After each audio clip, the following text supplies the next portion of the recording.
Ada doa dalam hidup ini yang sepertinya biar anak TK hafal. Dan kita Pak, ini semua hafal meskipun tutup mata baru bangun, doa itu pasti kita hafal. Ada yang tahu doa apa itu? Doa sapu jagat. Ada yang tahu redaksinya doa sapu jagat? Doanya, Rabbana atina fid dunya hasanah wa fil akhirati hasanah. Intinya dua saja. Ya Allah, berikan kami keselamatan di dunia dan keselamatan di akhirat. Ini penting. Ada orang jaksa di dunia, geraknya neraka ditempati. Ada orang pengusaha di dunia, akhirat menjadi bahan bakar api neraka. Ada orang anggota DPR di dunia, dimuliakan dia di dunia, di akhirat menjadi manusia sehina-hinanya. Tentu kita tidak mau. Kita berharap kita ketua MA di Indonesia, kita juga menjadi penghuni surga. Kita berharap kita pengusaha di dunia, tapi kita juga akan menjadi penghuni surga di akhirat. Dan inilah doa kita. Nah sekarang, sebelum kita sampai ke surga, kita mau surga dunia dulu bos.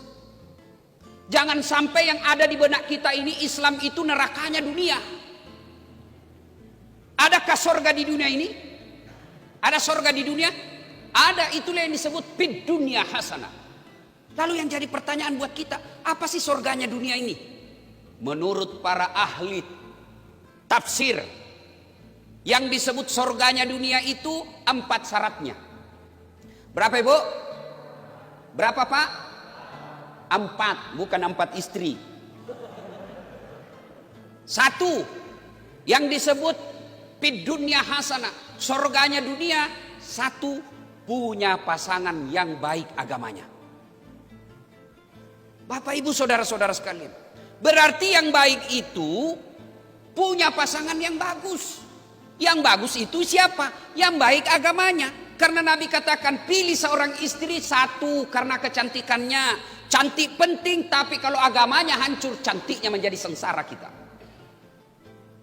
Cantik juga penting pak. Kenapa? Karena istri kita 24 jam di depan kita. Apalagi kalau kita sudah pensiun. Hampir setiap saat kita ketemu. Baru bangun dia lagi di depan kita. Mau makan, ada lagi sih dia ini pak. Mau tidur, lah haula, ada lagi dia pak. Jadi kalau jelek pasti cepat ganti casing. Maka istri yang baik itu kata Nabi, yang membuat suaminya tenang di rumah. Bukan yang cantik. Cantik penting tapi tidak boleh prioritas. Yang kedua, supaya punya pasangan yang baik, ini terutama adik-adik nih yang lagi galau cari pasangan, atau bapak-bapak yang berani tambah lagi. Yang kedua, kata Nabi, pilihlah dia karena kekayaannya. Kaya penting tapi tidak boleh prioritas. Kenapa? Kalau dia kaya, agamanya tidak bagus, dia pandang enteng suaminya. Apa kamu? Ini rumah saya yang punya, ini mobil bapakku yang belikan kamu, kamu pegawai negeri. Menderita kita kalau dia kaya tidak punya agama yang baik. Penting cari orang kaya. Tapi saya bilang sama istri saya, sayangku, ndak usah kau galau soal uang. Uang tidak dibawa mati. Dia bilang mamanya cek, betul uang tidak dibawa mati. Tapi kalau tidak ada uang rasanya mau mati. Selalu salah pergaulan lagi istri saya ini. Kan? Yang ketiga kata Nabi, pilihlah dia karena apa? Karena keturunannya. Itulah sebabnya orang Jawa mengatakan bebet, bibit, dan bobot. Tapi tidak boleh jadi tinjauan prioritas. Kenapa? Ada orang bapaknya ulama, anaknya pengkhianat. Ada orang anaknya pengkhianat, bapaknya Nabi. Nabi Ibrahim. Bapaknya itu Azor, penyembah berhala. Bukan cuma penyembah berhala, dia yang bikin patung berhala. Anaknya jadi Nabi. Ada juga bapaknya Nabi, anaknya jadi pengkhianat.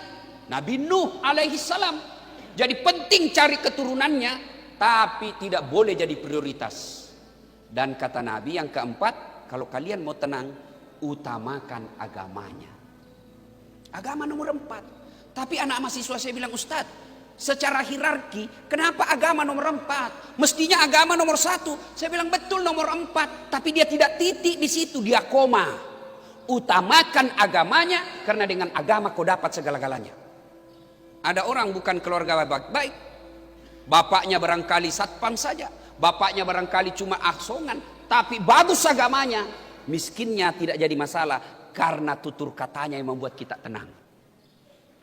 Ada orang kan susah dapatnya ini Pak. Dialah cantik, keturunan baik-baik, anak orang kaya, kemudian bagus agamanya, bahkan hafal Quran. Satu cewek berkumpul 4 ini Pak, 1000 cewek belum tentu ada satu. Iya toh, yang banyak dia cantik, mukanya kesurupan. Ada lagi cerdas, ada lagi bagus akhlaknya, otaknya lagi hancur. Karena begitu, untuk mencari sempurna 4 ini, kalau ada di kompleks ini Pak Said Didu, ada di Bapak dapat di sini, tunjukkan saya juga masih mau. Ini kata Pak, tidak susah Pak. Maka berawal dari cara memilihnya. Maka beruntung Bapak Ibu sekalian kalau punya istri, dengar ini Bapak-bapak, beruntung Bapak kalau punya istri yang bagus agamanya, bagus akhlaknya. Beruntung Pak. Dan sengsara Bapak punya istri hancur mukanya, jelek akhlaknya, otaknya beleng-beleng. Hancur ini Pak. Iya toh. Maka ibu-ibu, kalau mau dapat surga dunia, jadilah istri yang soleha. Bapak-bapak mau dapat surganya dunia, jadilah suami seperti Rasulullah. Biar kata rumah kita bocor-bocor, orang kata mobil kita lebih sering mogoknya daripada baiknya, tapi suami istrinya baik, insya Allah surga dunia. Yang paling sengsara, jeleklah istri kita, tukang ngomel lah dia, tukang gosip, ndak sholat, ndak tahu masak. Dia bilang nyesal saya pilih kamu. Terlambat bos. Karena ini banyak orang menderita gara-gara istri Pak. Dan banyak orang sengsara istrinya gara-gara suami. Halo ibu, ibu, suami yang soleh, istri yang soleha, itulah hebatnya dunia. Ya, yang kedua, surganya dunia kata para ahli tafsir yang menafsirkan fid dunia hasanah. Apa itu? Punya anak yang soleh dan soleha. Subhanallah Pak. Bagaimana cara punya anak yang soleh dan soleha? Satu, menurut Al-Quran. Surah Luqman. Ya bunayya, wahai anakku, la tusrik billah. Jangan kau mensyirikatkan Allah. Berarti yang pertama ajarkan anak kalimat tauhid. La ilaha illallah Muhammad Rasulullah. Itu dulu. Yang kedua, paling penting jangan kasih makan uang haram. Coba lihat orang tua yang menghalalkan segala cara cari nafkah. Lihat anak-anaknya. Lihat anak-anaknya. Pak, ada 3 kewajiban orang tua kepada anak. 1, lahir kasih nama yang baik. Itu dulu. Nama yang baik bukan nama-nama artis. Nama yang baik bukan nama nasabilitis. Nama yang baik, nama yang ada doa dan harapan di dalamnya.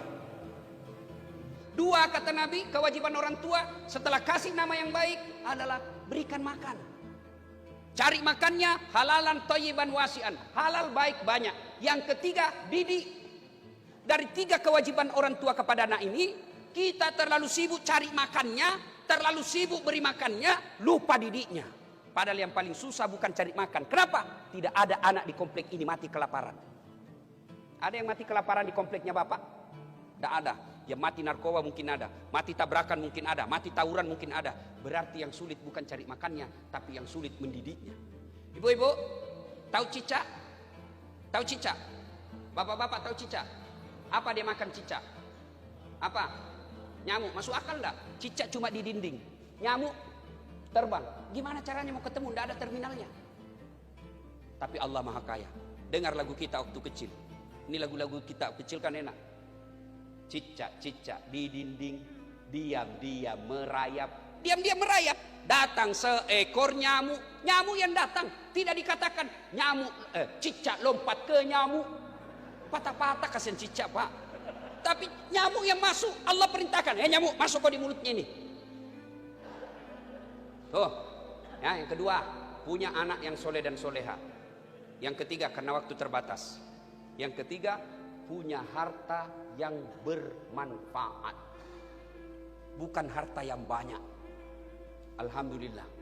Satu saudara kita hadir menghadirkan masjid. Inilah yang disebut harta manfaat. Pak Haji, deposito bapak meninggal siapa yang punya?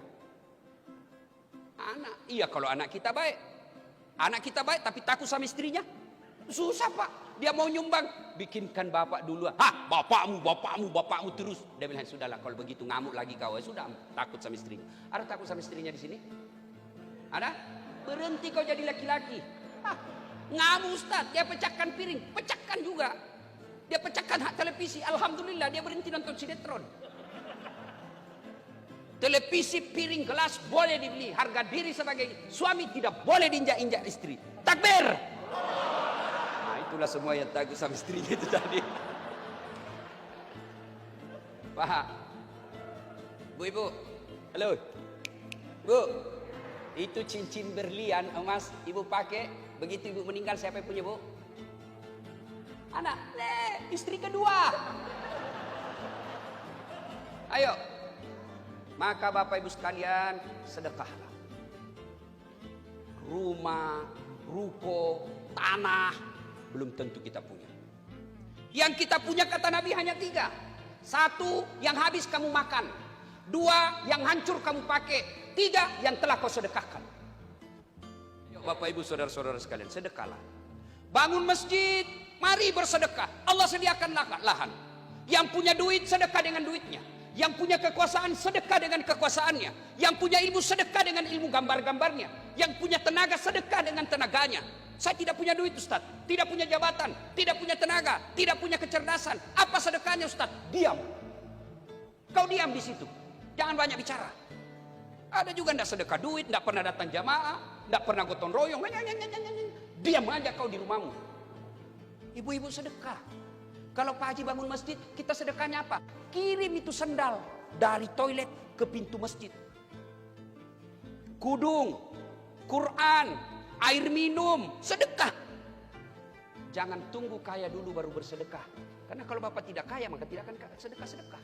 Ibu bapak saudara-saudara sekalian. Dan yang keempat, surga dunia itu punya teman yang beriman. Maka yang baik, teman itu bukan karena kejayaan, bukan karena jabatan, bukan karena kekuasaan, tapi mereka bertemu dan berpisah bersahabat karena Allah. Itu. Dan orang yang bersahabat karena Allah, maka dia nanti menjadi salah satu 7 penghuni yang dilindungi di padang mahsyar. Maka adik-adik sekalian, kalau kalian mau selamat, cari teman yang baik. Nah, ibu bapak saudara-saudara sekalian, mudah-mudahan 4 ini menjadi inspirasi baru buat kita mengejar keempat-empatnya. Insya Allah dengan keyakinan dan optimis kita bisa mendapatkan semuanya. Kalau tidak dan terhalalai selama ini, wala tai'asu mir rauhillah, jangan kau putus asa, masih ada kesempatan untuk memperbaiki kesalahan-kesalahan kita. Semoga ada manfaat, lebih dan kurangnya mohon dimaafkan. Nun wal kalami misturun, billahi fi sabilil haq.